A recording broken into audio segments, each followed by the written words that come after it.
Setup পাবেন, কিন্তু setup পাওয়ার আগে আপনার যে কাজগুলো সে কাজগুলো কি আপনি করছেন? ইদানিং দেখছি আমার ইনবক্সে অনেকে এসে নক করে, আপু আমি সেটআপটা কতদিনের ভিতর পাবো, কিভাবে পাবো, কি কাজ করলে খুব তাড়াতাড়ি সেটআপ চলে আসবে, ইটিসি ইটিসি। এ ধরনের অনেক প্রশ্নের উত্তর আমাকে প্রতিনিয়ত করতে হয়। ভাই 6টা মাস অন্তত কাজ করেন, এই প্ল্যাটফর্মে কাজ করে আর্ন করা সহজ, কিন্তু ওই আর্ন পর্যন্ত যাওয়া আপনার যে স্ট্রাগল কিংবা ধৈর্যটা ধরতে হবে সেইটুকু অন্তত ধরুন। না ধরেই আপনি যদি 2 মাস কাজ করে আপনার পেজে ফলোয়ার নেই 1000, তারপর আপনি পাগল হয়ে যান যে কিভাবে আপনি আর্ন করবেন, কিভাবে আপনার মনিটাইজেশন আসবে। আমরা 1.5-2 বছর ধরে কাজ করেও কিন্তু এরকমটা আশা করি না।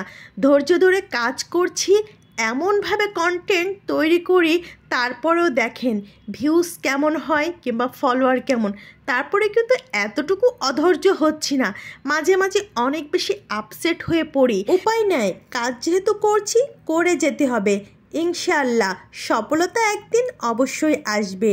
আর যেসব আপুরা ধৈর্যহারা হয়ে এইভাবে নক করেন, আপুরা একটু ধৈর্য ধরুন, ইনশাআল্লাহ দেখবেন আপনাদের তাড়াতাড়ি সেটআপ চলে আসবে, এখান থেকে ভালো কিছু করতে পারবেন।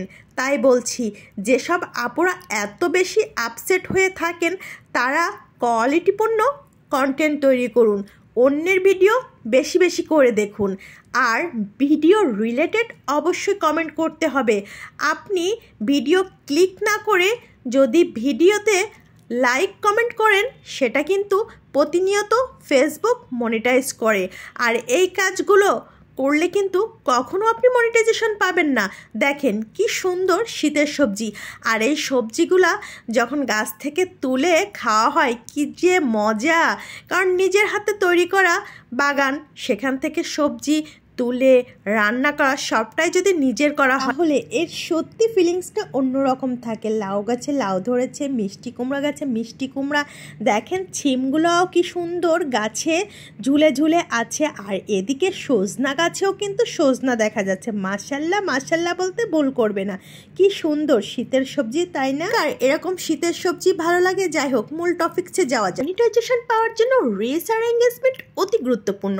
আপনার পেজের রিচ আর এঙ্গেজমেন্ট যদি ঠিকঠাক থাকে তাহলে আপনার ফলোয়ারের কোনো প্রয়োজন নাই, কারণ ফলোয়ার একটা পেজের সৌন্দর্য মাত্র। আপনার পেজে ফলোয়ার যদি 2 লাখ থাকে আর আপনার পেজের যে কোনো ভিডিও আপলোড করার পরে যদি 500 ভিউজ না হয়, তাহলে আপনি এই ফলোয়ারদের কী করবেন? তাই বলছি, আপনি ফলোয়ারের দিক না দৌড়িয়ে রিচ আর এঙ্গেজমেন্টটা ঠিক রাখেন, দেখবেন ইনশাল্লাহ অতি দ্রুত আপনার মনিটাইজেশন চলে আসবে। তাই যেসব আপনারা নতুন কাজ করছেন তাদেরকে বলবো, ফলোয়ারের পিছনে না দৌড়িয়ে সবসময় চেষ্টা করবেন পেজের রিচ আর এঙ্গেজমেন্টটা ঠিক রাখার, তাহলে ইনশাল্লাহ সব সম্ভব।